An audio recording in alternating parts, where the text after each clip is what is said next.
Hello guys, what is going on? It is Sam and welcome back to another video. Today I have a Norwich City video for you. It's going to be the half season review of this year's championship season, so it's going to be covering the first 23 games.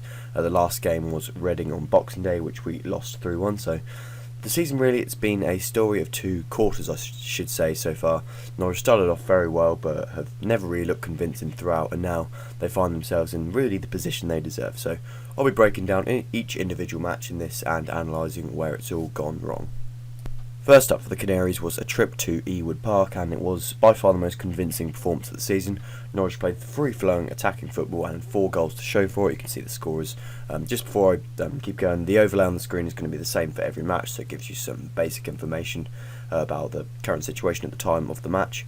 But yeah, 4 goals, a great one from Jacob Murphy, and lots of free-flowing attacking football, and it gave us really good signs for the rest of the season. Norwich started at home against Sheffield Wednesday, and it was a very dull game, not really a lot in it. Finished 0-0, no team really came really close to scoring, although McGovern for Norwich did make some good saves. Norwich possibly should have been awarded a penalty, but they didn't really do enough to win the game at all.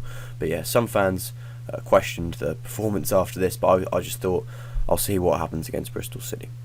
Next up was a Tuesday night game at home to Bristol City, and this was a 1-0 win. It seemed tight, but it was a good ground-up win from Norwich. They never really looked troubled by Bristol City. They did look much better at the back. It was a second clean sheet in a row, and yet, more importantly, it was 3 points.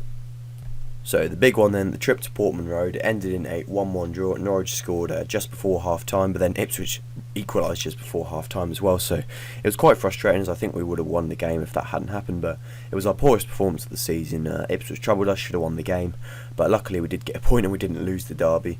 But yeah, it was just a simple point that we'll take and we'll move on. Okay then, first game in the EFL Cup then, beating Coventry 6-1. It was an emphatic performance, especially with loads of youngsters playing. Several different scorers, including Sergi Canos getting 2. This was an indication that hopefully the future will be bright for Norwich. The first defeat of the season then came at the hands of Birmingham, losing 3-0. They were 1-0 down until the 68th minute, but then the Brummies finished them off. So shambolic defending and no quality or cutting edge in the final third. Norwich, they really just got all they deserved at St Andrews. Looking to bounce back straight away was a home game against Cardiff, and Norwich came out 3-2 winners in a pretty poor game until the last 5 minutes, where there were 3 goals. Cameron Jerome scored another goal, but the main positive was just that Norwich got the 3 points and they keep the pressure on the top 6. After being 2-0 up inside, I think, 12 or so minutes, I thought this game was going to be maybe a 5 or 6-0, but it was not to be, as Wigan pressurised us for much of the second half and almost equalised, so we were quite fortunate to get the 3 points, but it was another game. Just you need to be beating teams like Wigan if you're going to be going up, and Jacob Murphy got another 2 goals, so that does his confidence some good. After missing a penalty and then conceding straight after, Norwich found themselves 1-0 down to Nottingham Forest, and they fought back superbly, and Graham Doran scored a great goal to get a key 3 points. Nottingham Forest, never an easy place to play, so yeah, a good place to win. Moving on to the third round of the EFL Cup, it was a trip away to Everton. Not a particularly nice fixture for many of the fans, a long trip, and we already played them the year before, but shockingly, really, I didn't expect it. We came out 2-0 victors, Naismith and Josh Murphy with a fantastic goal to win, to send us into round 4. So yeah, it was another good performance. It was a good performance at the back, surprisingly we kept a clean sheet, and yeah, Ruddy did well in goal, so this was a very good win. Thanks to a win against Burton Albion, that was Norwich's 4th home win on the bounce, and it was quite similar to the other ones. It wasn't 100% convincing. It was 1-1 at a stage, but then Norwich regained the lead instantly and just about finished them off in the final minutes, with Pinto scoring his first goal. That position, thanks to Huddersfield's result, moved us up to first in the table, and yes, things look very good. So was this the moment, this game week, where it all changed for Norwich? So they lost 4-3 in Newcastle after losing 1-0, winning 3-1. With 20 minutes to play, and then they somehow lost the game in 2 stoppage time minutes. I didn't actually follow it as it happened, but then I came up and watched the result, or saw the result, and I couldn't believe what had happened. So this was one that I think damaged the team's confidence for the rest of this season so far. It was a real one that was hard to take for anyone really, the fans included. And yeah, I mean, it was probably the moment Newcastle also, after they'd been in a sticky run of form, they bounced back, and you look at them now, they're second in the league and going well. So if we'd have maybe won that game, there would have been a 6-point swing, so yeah, things could have been very different. Wolves away, they're never an easy place to go if you want to bounce back from a, I'd say probably shell-shocking defeat, if that's even a word, but scored in the first minute through Jerome, and then Brady scored a fantastic goal later on to beat Wolves. That was a good performance. It was a bit dodgy at the back at times, but we fought well and just about got the 3 points in the end, so it was just important to bounce back from Newcastle, and that's exactly what Norwich did. So a home win against Rotherham then to follow the Wolves result after the international break. So this was a game against Rotherham, bottom of the league at the moment, just simply one way. You just need to win, and hopefully with a convincing performance. But the performance was okay. Rotherham pushed us a little bit in the second half, but we closed out the game well and scored 3 goals yet again. So the positives are Norwich were scoring goals, and they were conceding, but they were scoring more than they were conceding. And also this left us first in the table after Huddersfield's result again. So once again, things were looking good. So a tricky Tuesday night away trip to Craven Cottage, where Norwich, it's fair to say, don't have the best record. So they got the perfect start, being 2-0 up inside the first half. But Fulham, they're an improving side, and right now they're doing quite well. They're on a good run of form, and Fulham fought back to salvage themselves a point. But at the time I said this was a good result because Fulham look a strong side at the back, and they look like they're going to score when they go forward. So yeah, it was simply just a good point to take, although we did mess up a lead, but you take the point, especially away from home.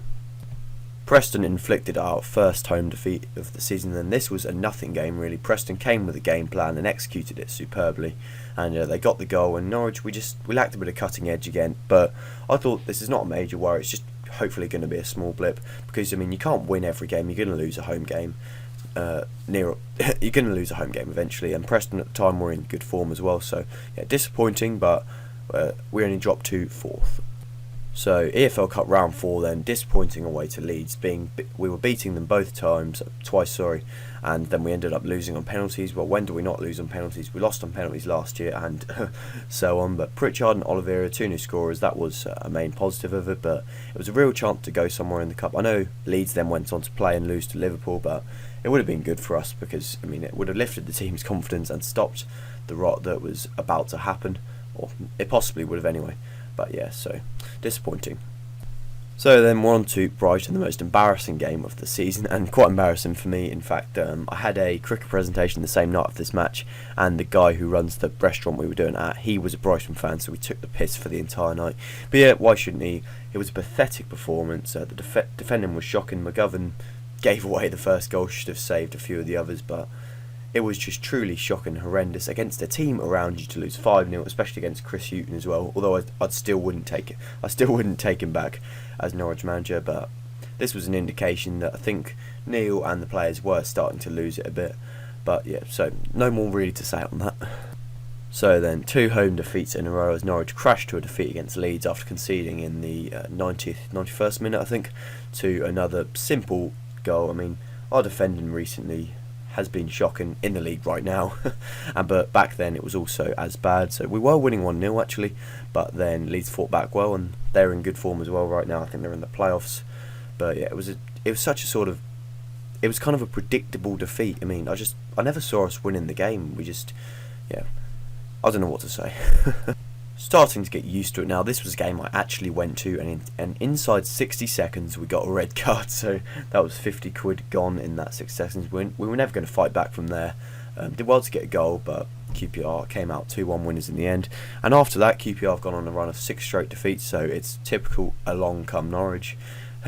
But surprisingly, that left us 6th in the table, but we were sliding down the table fast, and with a tricky run of games still to come, things not looking good. 5 defeats in a row then at the hands of Derby. Then this was another nothing game really. They scored in the 70th minute. It would be Bradley Johnson who scored it, but Norwich just once again no cutting edge going forward, always vulnerable at the back. And Derby do have a good defence though, but we couldn't break them down, and it was another defeat and another defeat on the road. Moving on then, finally Norwich stopped the rot and beat Brentford 5-0, although once again the performance at the back, not going forward, at the back we still just look vulnerable. I mean, it just shows why didn't we buy a central defender in August or whenever the transfer window was open. We only bought one back in January, and I mean, he's stopped being picked by the manager now.